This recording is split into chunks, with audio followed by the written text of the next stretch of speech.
O umbral onde nós passamos é onde a tua mente sempre esteve.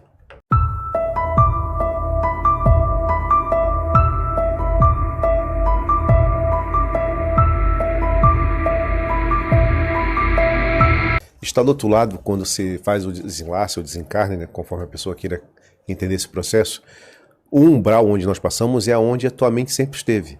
Umbral, né? O umbral. Porque existem as camadas de umbral, mas ninguém diz que esse estado vibratório é a tua própria mente.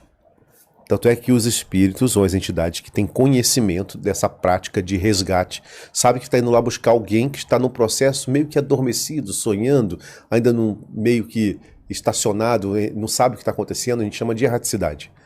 Então, se você for um cara canalha e teve muitos inimigos, provavelmente a tua mente cria esse local no umbral.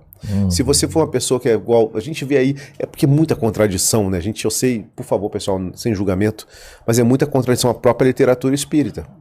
Quando fala dessas localidades de colônias ou casas de passagem ou abrigamento, onde os espíritos chegam, como eles são tratados, como foi levado para lá, né? O pessoal conta uma historinha, mas não fala a verdade que o umbral está dentro de você, encarnado. Você está vivendo o teu umbral aqui agora e você desencarna exatamente assim. Exatamente assim. Só que quando chega lá, a 5D, ela te dá um choque. E esse choque muda totalmente o parâmetro. Então você fica, não sabe o que está acontecendo, a gente chama desse estado de erraticidade, e a tua mente começa você começa a entrar no autoajuizamento, que é onde as entidades que a gente chama de demiurgos ou arcontes aproveitam para fazer o teu julgamento ou te levar para uma localidade, que vai te preparar novamente com uma cacetada na cabeça, que você já não está mais na segunda morte, mas é como se fosse para entrar num corpo físico, aqui, biologicamente. Aí você vai pensar assim, poxa, aqui é vida. Não, aqui nunca foi vida. Você já nasce morrendo desde o primeiro dia que as tuas células começam a aglomerar, você começa no útero da tua mãe, né? Começa a concepção. Você já começa a envelhecer e morrer até o último dia. Então você está, na verdade, entrando num processo que é muito louco. Então se você veio para cá para passar isso, imagina, você precisaria envelhecer, sofrer. Eu acho que se a essência viesse para cá e nós pudéssemos experiência na ponta, enquanto espírito mesmo, energia, isso não precisaria mais existir. Porque isso aqui é um cárcere. Tem que entender que o corpo humano... A gente fala que a Terra é uma prisão, mas o corpo é um cárcere. Ah, mas só o corpo é um cárcere? Não, o espírito também é, porque o espírito tem que estar abrigado dentro de um corpo biológico. Ele se acopla e vai se modelando no momento da concepção, como a própria espiritualidade, os conceitos kardecianos diz, ele vai se modelando de acordo com a genética daquela família, a especificidade daquela família, mas vai se moldando por um espírito que também é um cárcere. O que te livra é a tua essência, é o que você é de melhor, a tua luz, essa fonte que é você. É isso que a gente tem que entender. Ter conhecimento para quando sair, dar um salto. É difícil dar o salto? É. Porque quando você sai e está nesse processo umbralino, que é a tua própria mente criando, é você mesmo se destruindo, dando oportunidades para todos aqueles que estão lá fora, que têm um conhecimento muito maior, que alguns gostam de chamar de cientistas do astral, magos trevosos, né? Que se preparam junto com esses seres arcônticos ou demiurgos, que são deuses, que estavam aqui, que prepararam corpos biológicos, que prepararam corpos espirituais para que acontecesse a experiência da prisão. Você falou uma coisa sobre capela, acho que foi você. Os degredados de capela, quando eles chegam aqui, eles vêm para uma prisão. Eles não vêm para resolver nenhum problema deles. Todo o sistema de capela acaba. É uma guerra. É uma coisa que poderia ter acontecido aqui há um tempo atrás.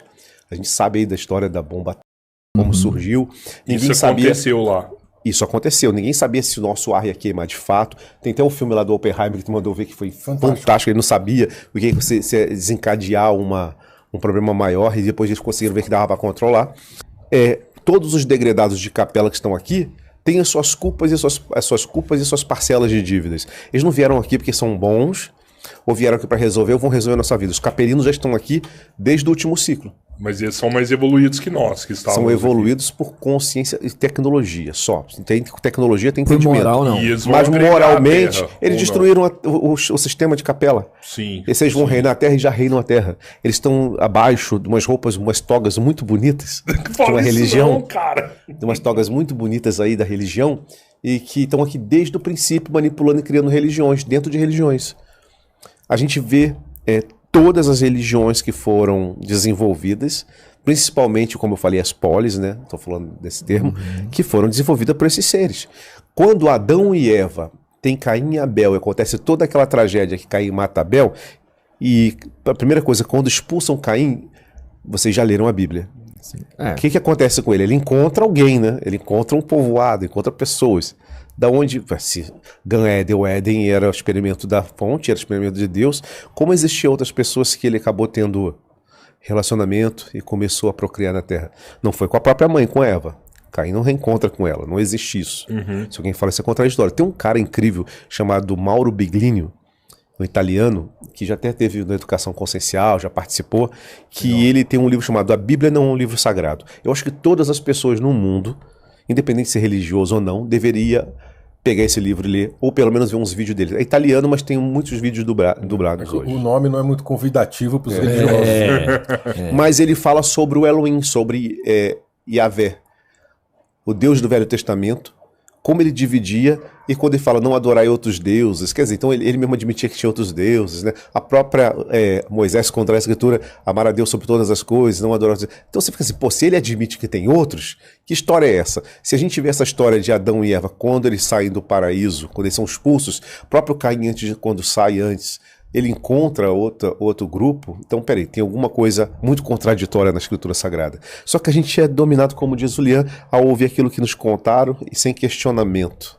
Sem parar e ver todas as Escrituras, não estou falando da Bíblia Sagrada, todas as Escrituras e mitologias com o olhar da criticidade. Dizer assim, ó, peraí, isso aqui não é possível. O tempo aqui, 7 dias para criar o mundo, não são eras? Um pouco engraçado quando fala Bereshit bara Elohim. No princípio criou os deuses, o céu, e Elohim é o plural de deuses. No princípio criou os deuses, o céu e a terra. Quando Cristo está crucificado e ele diz, meu Deus, meu pai, por que me abandonaste? Não quer dizer que Deus o abandonou. A consciência crística sai. E ninguém nunca questionou esses dogmas.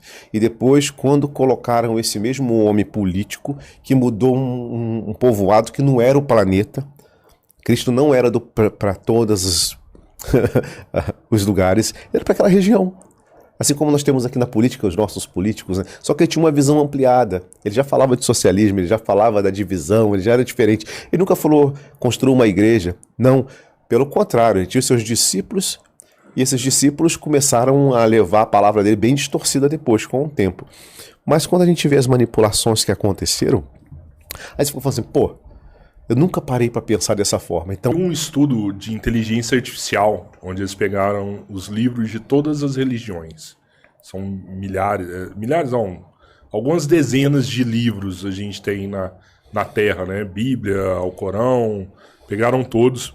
E aí eles colocaram na inteligência artificial e cruzaram as histórias. Cara, se você pegar o gráfico disso aí, quase tudo bate.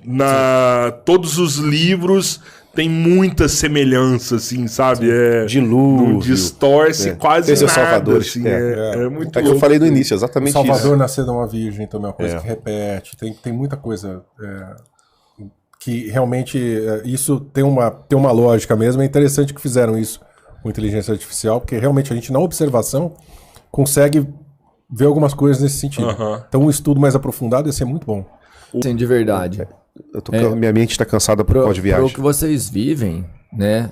Vocês não têm espaço-tempo aqui. É outra realidade, não é?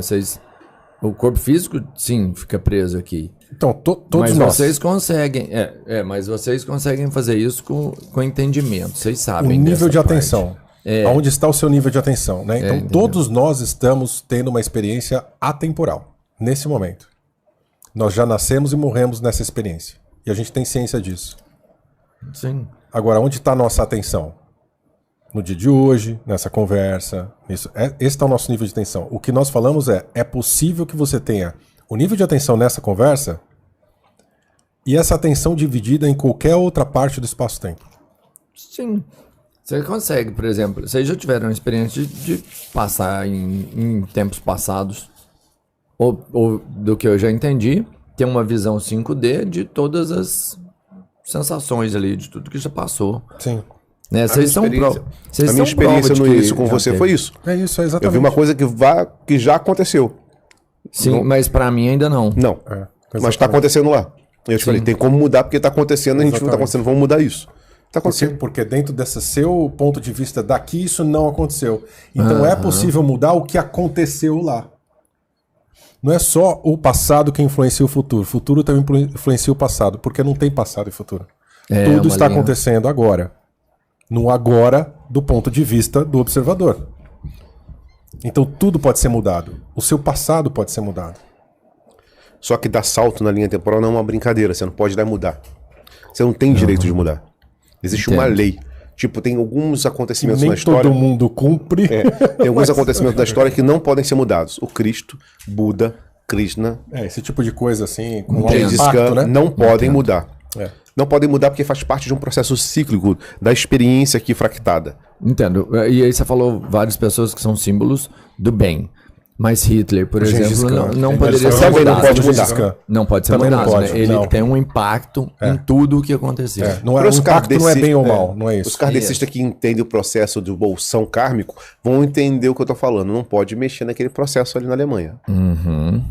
Tem uma experiência acontecendo ali para que algumas coisas... Uma experiência de grande impacto. De grande impacto. Então, publica isso aí embaixo do vídeo, esse link pro pessoal ver. Legal. Isso é legal, porque aí o pessoal vai ver que não é loucura nossa. Vou achar e vou colocar. É muito louco. Mas voltando lá, os degredados de capela, os capelinos estão aqui desde o princípio.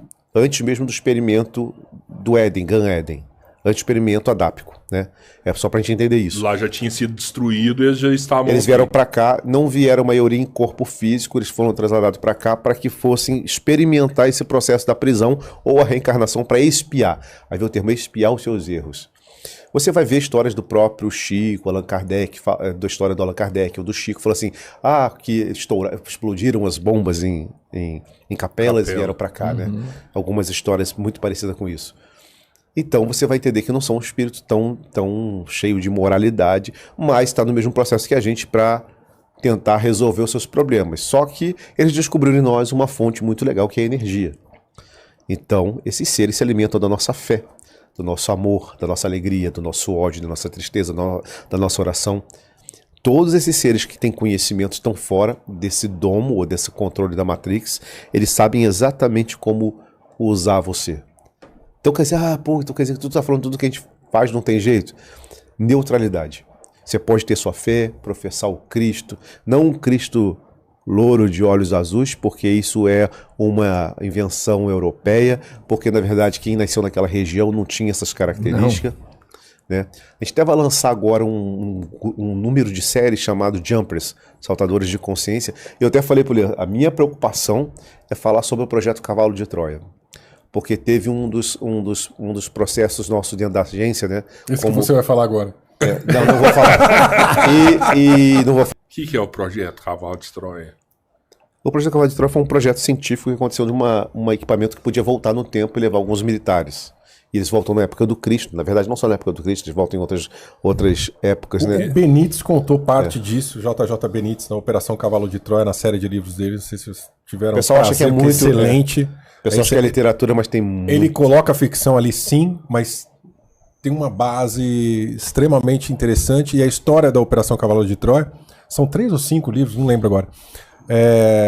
É exatamente essa. Então, cientistas que voltam e eles observam Cristo pregando, descrevem a crucificação. Então, cientistas que pegam uma máquina do tempo e voltam. Essa máquina, ela existe hoje e essa experiência aconteceu. Isso teve.